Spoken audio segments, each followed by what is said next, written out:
You know, it's easy to dismiss children's stories as, well, simple, just little tales with a moral at the end. But what if one was actually a masterclass in how to teach?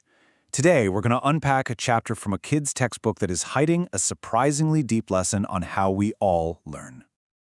So, that brings us to the big question.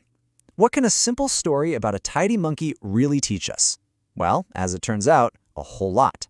This little tale is like a window into how you can seamlessly weave together language, ethics, and even critical thinking. Let's dive in. So, first things first, let's get into the story itself. It's called A Tale of a Tidy Monkey. And as you're about to see, it all kicks off with a scene that's super ordinary, something you've probably experienced 100 times. We meet our two main characters, a couple of girls named Anju and Farida. They're out shopping, they grab some snacks, some ground nuts, a bottle of juice, a totally normal, completely relatable afternoon. Pretty straightforward, right?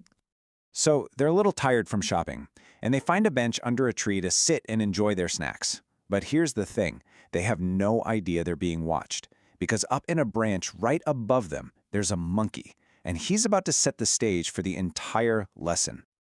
And this is the moment. This is where that everyday scene suddenly takes a really interesting ethical turn.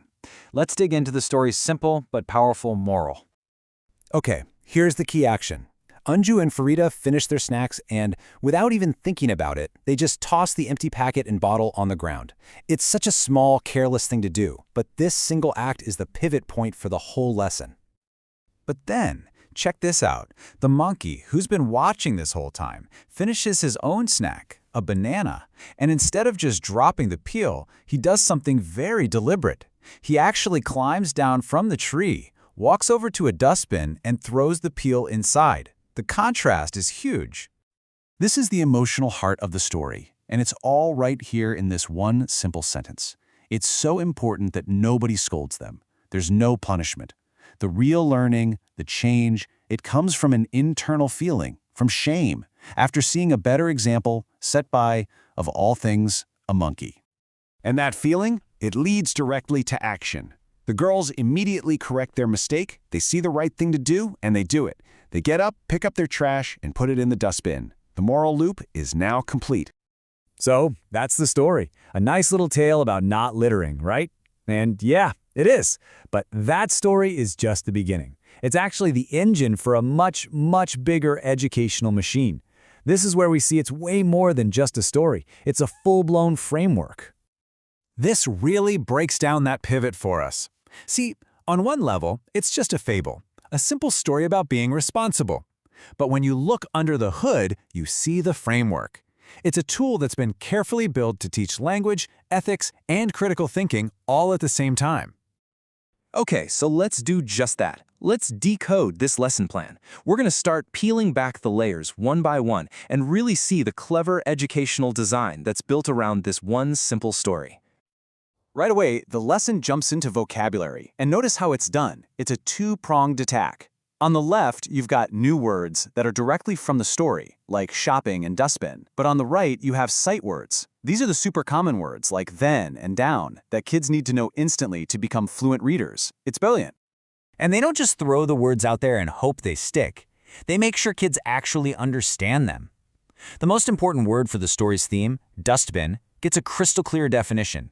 It's a small detail, but it's absolutely crucial for making sure the moral of the story lands. Now look at this. This is where the lesson moves from the fictional world of the story into the student's own world. These questions aren't just checking if you paid attention. They're designed to make it personal. They ask the child to think about their own life and their own choices, connecting the monkey's actions directly to their reality.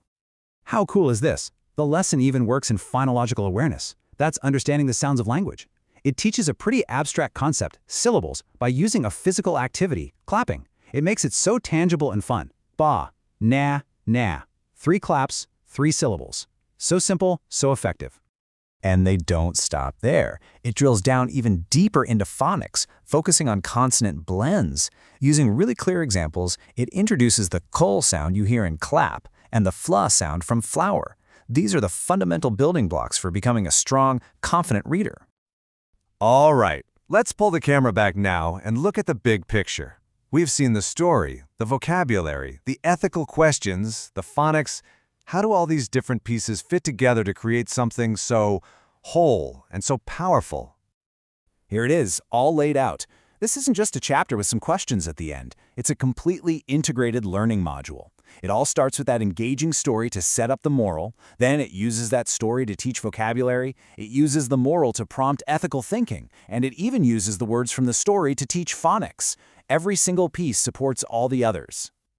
And that's really the main takeaway here. What looks on the surface like a simple story for kids is actually a masterclass in efficient, multi-layered, and seriously impactful educational design. It teaches so many different skills without ever feeling like a boring chore. All of this really speaks to the incredible power of the stories we learn when we're young. And it makes you wonder, doesn't it? What simple stories from your own childhood do you still carry with you? What are the lessons that have really stuck and maybe even helped shape who you are today?